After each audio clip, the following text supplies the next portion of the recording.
Oi pessoal, sejam todos muito bem-vindos a mais uma videoaula do curso de inspeção de equipamentos. Como todos sabem bem, meu nome é Rafael, sou professor de vocês, né? E nessa nossa primeira videoaula aqui estamos inaugurando aqui, né, dando início à matéria que diz respeito a refratários isolantes, né? Bom, primeiramente, um entendimento superficial sobre o que vem a ser essa matéria, do que se trata esse assunto. Bom, nós já vimos aqui que refratários isolantes trata-se de uma certa forma de um revestimento metálico, certo? São produtos, né, materiais que você utiliza para revestir o substrato.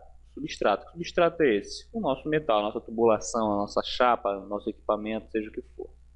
Sendo que dentro de refratários isolantes nós vamos tratar com um foco um pouco diferente do normal. Afinal de contas, nós vimos em revestimento metálico, pintura e revestimento, né?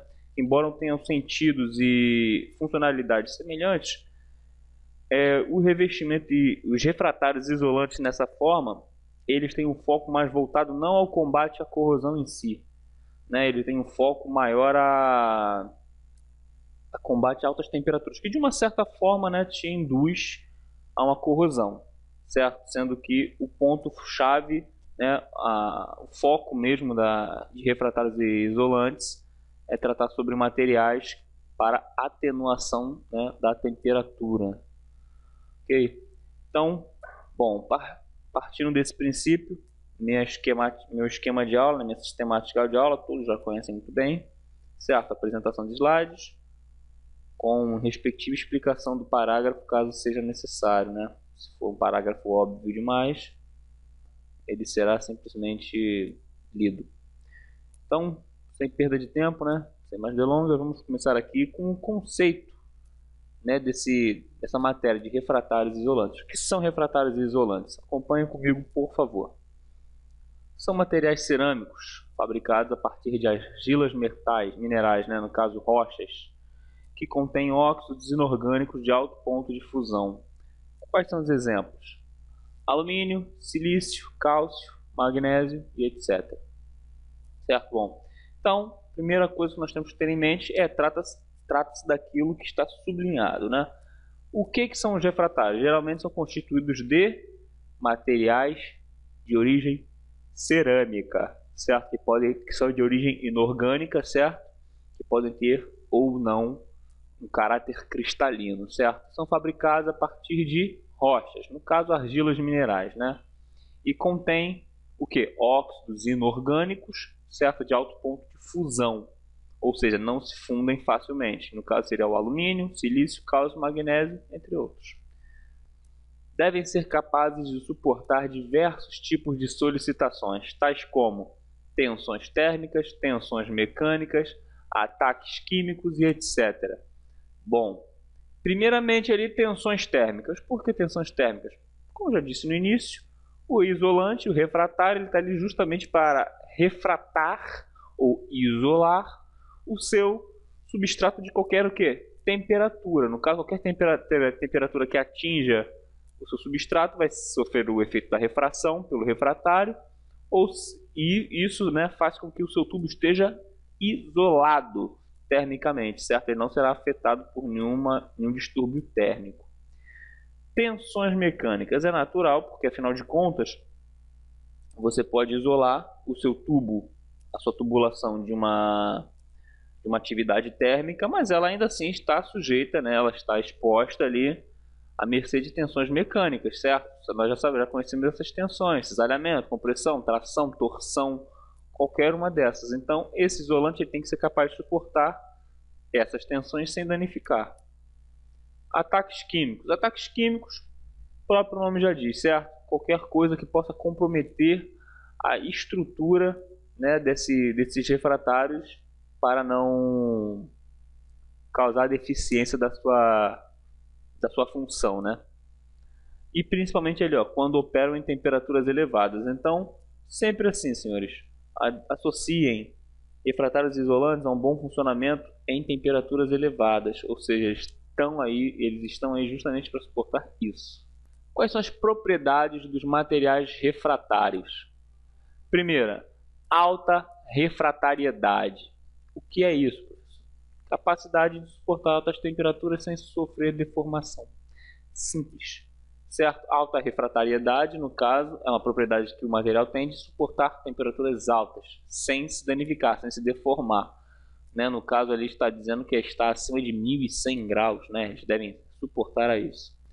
Outras propriedades: possuir estabilidade mecânica, estabilidade química, dimensional, certa estabilidade ao choque térmico, certo? A diferença entre altas e baixas temperaturas. Deve possuir uma baixa condutividade térmica, ou seja, ele não pode ser um bom condutor térmico, afinal de contas, se for um bom condutor térmico, ele não é um isolante, certo? Ele vai estar transferindo ao seu substrato todo aquele calor que ele deveria atenuar. E baixa permeabilidade, né? No caso, ele não pode permitir muita passagem de líquido, né? De água, etc. Bom, vamos agora ter um entendimento aqui de aplicação. Quer ver? Aplicação, mercado, especificação. Primeiramente aqui o entendimento é básico. Qual é a aplicação daquele refratário, custo de mercado e sendo mais específico para qual serviço você vai utilizar o seu refratário. Objetivo versus propriedade dos refratários. Bom, qual é o objetivo? Isso é importante. Primeiro objetivo e principal, isolante térmico. Certo? Ele está ali para isolar termicamente aquele material. Principais propriedades: baixa condutividade térmica, estabilidade mecânica e tensões térmicas e estabilidade dimensional. Isso nós já vimos. Outro objetivo: ser anti-erosivo, que de uma certa forma também tem uma conexão com temperatura, né? A erosão. Em contrapartida, as propriedades são estabilidade mecânica à erosão e abrasão e também estabilidade dimensional. E agora, com relação aos ataques químicos, temos aí que ele é antiácido, certo? Que possui estabilidade química a ataques de gases, baixa permeabilidade, que não deixa nenhum tipo de fluido penetrar no substrato, e também com sua estabilidade dimensional para que toda a superfície, toda a totalidade do seu substrato seja protegida. Bom, temos aqui agora um desafio tecnológico: conciliar e aperfeiçoar as diversas propriedades para alcançar os objetivos a que o material se propõe. Bom, temos aqui que nesse centro de pesquisa RD são feitas pesquisas onde são desenvolvidas formulações de novos materiais, visando melhor desempenho em operação e ou maior facilidade de instalação, certo? Então, o desafio tecnológico que cabe aos materiais refratários, em termos de propriedades, é de fato conciliar e aperfeiçoar essas diversas propriedades, certo? De maneira que elas possam coexistir e atuar juntas, certo? Para alcançar os objetivos a que o material se propõe. Bom, primeiro objetivo, vamos tratar do primeiro e principal, que é o isolante térmico. Bom, equipamentos industriais que operam em temperaturas elevadas devem ser construídos com materiais metálicos especiais, geralmente aço liga, né? Que resistam ao nível de temperatura de operação a que estão sendo submetidos, certo? Geralmente o aço liga, ele com elementos de liga, como por exemplo o níquel, o cromo, eles têm uma resistência maior a altas temperaturas, né? Eles têm um ponto de fusão maior, isso faz com que a resistência seja aumentada.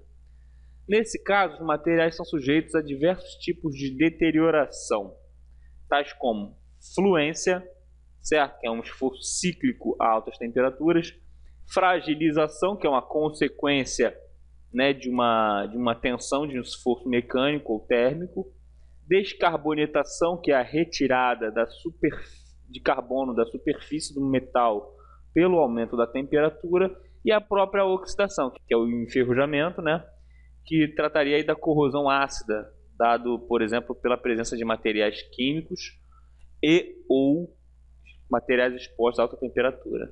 Primeiramente, fluência, né, que eu já falei, é a deformação plástica que ocorre no material sob tensão constante ou quase constante em função do tempo, muito semelhante à fadiga. A temperatura tem um papel importantíssimo nesse fenômeno. Exemplo disso é o aço carbono submetido a ensaio de fluência a uma tensão de 3,5 kg força por milímetro quadrado durante 1000 horas a uma temperatura, lembrando que fluência envolve altas temperaturas, de 500 graus Celsius. Apresentou uma deformação de 0,04% em relação à sua forma original. E a temperatura de 540 graus Celsius já apresentou uma deformação 100 vezes maior, né? 4%. Então, qualquer aumento de temperatura faz toda a diferença. Fragilização. Deterioração que ocorre por ataque corrosivo, caracterizado por precipitação intergranular e por pitting, né? Que são aqueles pequenos pontos de corrosão. Também é função da temperatura de trabalho e ocorre frequentemente em aços especiais, principalmente os inoxidáveis, certo? Sejam eles austeníticos ou martensíticos. Falemos agora sobre a descarbonatação. Como já havia lhes dito, né, a descarbonatação superficial não produz trincas, sendo o efeito mais comum a leve redução localizada da resistência mecânica e dureza, associada a um acréscimo de dutilidade, certo? Então, ocorre uma migração de carbono para a superfície, onde esses compostos gasosos são formados, deixando o aço pobre em carbono nessas regiões. Foi como eu lhes disse, retirada, né, do carbono da sua superfície pelo aumento da temperatura. A descarbonatação interna, dessa vez, por sua vez, já produz trincas, causadas pela formação do CH4, certo? Que é o gás butano, né, que não pode se difundir para fora do aço e acumula-se nos contornos de grão, certo? Isso resulta em quê? Em alta concentração de tensões que levam a fissuras e até a ruptura do aço, certo? Então é a presença desse gás entre os contornos do grão metálico ali que formam a parede metálica. E a oxidação, degradação dos metais que ocorre por difusão do oxigênio que se combina formando o óxido de metal em questão. Causa perda de massa, naturalmente, e consequente redução da resistência mecânica de estruturas, peças e componentes. Temos aqui um exemplo. Isolante térmico a uma temperatura de 450 graus Celsius, limite de trabalho, já é visto para um serviço severo, certo? 480 para um serviço não severo, 520 tu atua em máximo em picos, 370 já começa uma deformação por fluência, né, daqui para cima. Senhores, só lembrando que é daqui para cima, certo? A partir de 530 graus Celsius, oxidação intensa, que já gera uma escamação metálica, né, da sua superfície metálica, e a menos de 45 graus, que é onde nós devemos usar o ácido carbono acalmado, temos a sua superfície metálica tornando-se quebradiça, como um vidro. Ainda no objetivo de isolamento térmico, temos aqui o alto custo de fabricação e a dificuldade de manutenção desses ácidos especiais, muitas vezes inviabilizam o projeto de um equipamento. Ou seja, às vezes você tem um equipamento que tem tudo para ser eficiente, porém ele vai estar envolvido em atividades que envolvam muita temperatura, muita elevação de temperatura, presença de agentes químicos que em combinação um com o outro poderiam ser nocivos ao seu material. Então, às vezes esse projeto acaba tendo que sair caro para não usar o isolante térmico e acaba inviabilizando o projeto. Mais uma função aí que engrandece, né, a importância dos refratários e dos isolantes. Bom, temos aqui aplicação de materiais refratários isolantes, temos uma redução da temperatura de parede do equipamento, utilização de materiais metálicos mais baratos, maior facilidade de manutenção, inspeção e operação. Esses aqui são os pilares, né? São os parâmetros levados em conta com o objetivo de isolamento térmico. Essa redução de temperatura é decorrente da baixa condutividade térmica, importante saber, que o material isolante possui, ou seja, a baixa capacidade desse material em propagar calor, no caso transmitir calor. Ele faz com que ele suma. Problemas cabíveis a um isolante térmico: falha do revestimento, que vai gerar uma elevação da temperatura de parede, certo? E a temperatura de parede maior do que a temperatura admissível do material metálico começa a produzir o que? Riscos à segurança. Perceberam? Então, e esses riscos à segurança nos leva, né, nos remete a uma parada imprevista do equipamento que, consequentemente, nos leva a perdas de dinheiro, tempo e produção. Bom, temos aqui uma pequena tabela, né? Os índices de condutividade térmica dados em joules por segundo ou em watts por metro vezes Kelvin, metro Kelvin.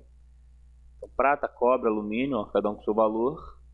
Temos aqui agora um pequeno índice, né, sobre os materiais, revestimentos refratários.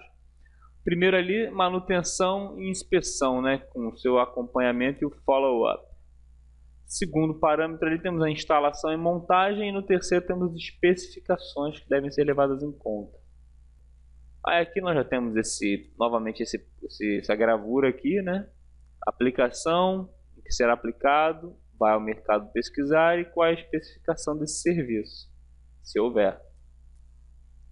Até aqui, como você pode ver, mais um par de fotos sobre funcionários instalando tijolos refratários, né, no interior de uma tubulação, uma linha dutoviária, certo? Aqui é a mesma coisa, certo? Sempre com o objetivo principal de evitar o aumento da temperatura. Bom, aí aqui temos uma imagem de uma termografia, né? De uma torre, se eu não me engano, de uma chaminé, de um forno, na verdade. Certo? E aqui foi possível verificar a falha do revestimento refratário e programar o reparo sem que houvesse um acidente operacional. Aonde estão essas falhas? Nesses pontos mais claros, principalmente nos pontos avermelhados. É onde tem maior índice de temperatura, de maneira que se a termografia acusou uma cor avermelhada, é sinal de que essa parte da chapa, né, do seu aço está com uma temperatura elevadíssima.